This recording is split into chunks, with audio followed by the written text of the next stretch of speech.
As the camera crew finishes setting up the lights in the studio, June and Rach sit nervously in their chairs. The host of the show, a well-known conservative commentator, is in the makeup chair getting ready for the interview. His name isn't important, because his opinions aren't his own. He's a professional actor, playing out the scripts that a team of writers and political strategists have been paid to write for him.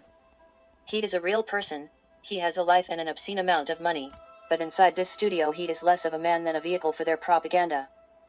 He returns from a commercial break stage left, entering to a roaring applause even from the small audience as intimidating audience managers build like bouncers cheerlead from the front rows, and neon signs flash applause. Applause. Applause. Welcome to the show, ladies, he says, as he takes his seat across from them. I understand you are making quite a splash in the tech world recently with your grassroots movement for data privacy. June and Rach exchange a quick glance, unsure of how to respond. They have heard that the host is known for his aggressive interviewing style, and they are feeling a bit on edge. Yes, we have, June says, trying to keep her voice steady. Well, I have to say, I'm a bit skeptical, the host says, leaning in closer. It seems to me that you are just a couple of young women who don't know what you're talking about, trying to take down millionaire business owners because you are jealous of their success. Rach feels her blood start to boil. She has heard this kind of rhetoric before and knows it is complete nonsense. But she doesn't want to let her emotions get the better of her. She takes a deep breath and tries to focus on the task at hand. Calm down, we're not trying to take down millionaires like you, Rach says, her voice steady.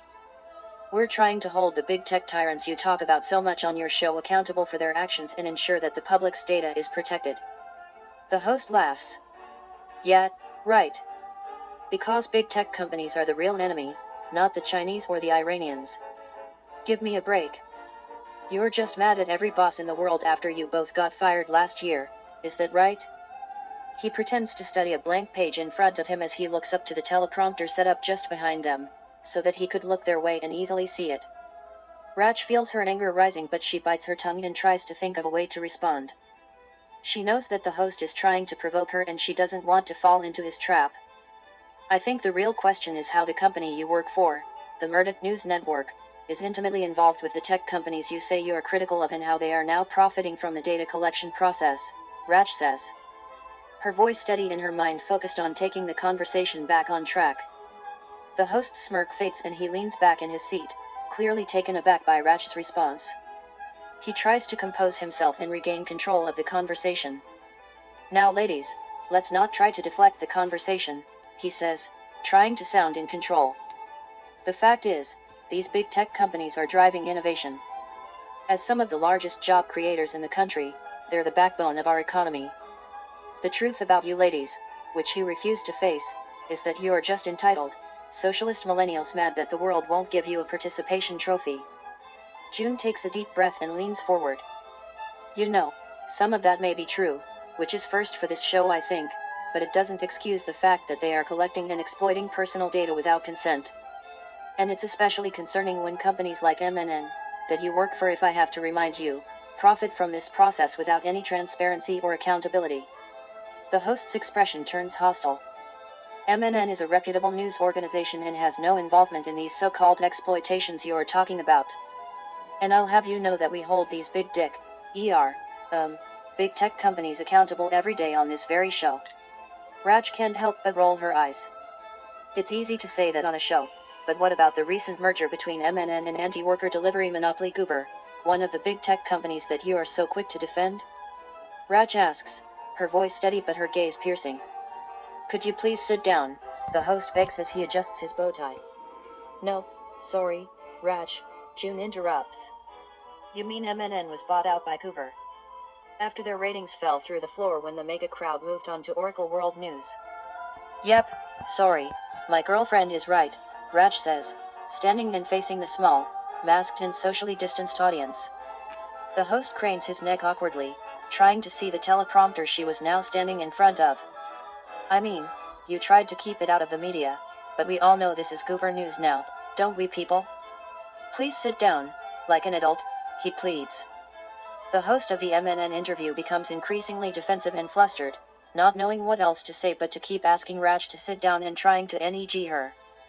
June sits across from the increasingly flustered host, hands crossed in her lap, smiling calmly as she sits back comfortably in her chair. The bright lights of the studio cast a warm glow on their faces. They can feel the sweat starting to bead on their foreheads, but they push through it, determined to make their point. It's at this point that the veil begins to lift, and the sometimes raucous audience is beginning to turn on their host. Or maybe they're just really into the two young girls standing in front of them under the hot lights and giving them more of a show than they had expected. "We're not the bad actors here," June says, her voice steady and clear, her tone immaculate and professional. "Our work is all about protecting the public's data privacy. We're not trying to control anyone, or profit off of anyone, or tell anyone who to vote for. We're just trying to make sure that people's personal information is safe and secure." Rach nods as she leans on the desk beside her, refusing to sit, but allowing the host to again see his teleprompter. June can see the look of visible relief on his face. "When we agreed to let you on this show, we expected you not to act like petulant children. See folks, this is a sign of the decline of our Western values. The fact that you are trying to paint us as some kind of entitled millennials is just ridiculous. I mean, you calling anyone entitled is rich, not rich like you, but rich like your wife's family," Rach says, standing up tall and defiant. "We're just a group of concerned working-class citizens," June adds with a serene grace, "who care about protecting people's rights. Please, if you could have a seat. I need you to stay in the shot, ladies. I know this isn't your first time begging for publicity, but please be professional," the host says, trying to rein in his guests and regain control over the situation. "Yes, Rach, please sit," June mocks, "so I can tell this boomer to do his research because we're from Gen Z." There is audible laughter and those from a minority in the audience that echoes in the surrounding silence. The host starts to sputter, clearly taken aback by their calm and collected response. But before he can say anything else, the sound of a voice can be heard off camera. It's the executive producer, giving the order to cut the interview short. The host turns to the camera, his face flushing red with embarrassment, as a desperate plea rolls across the teleprompter. I'm sorry folks, but it looks like we're out of time," he stammers.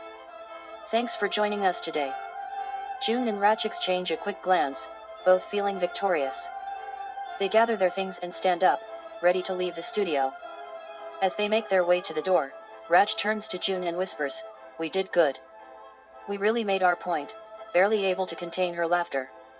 June nods, a proud smile on her face. "Yeah, we did. And the truth will speak for itself."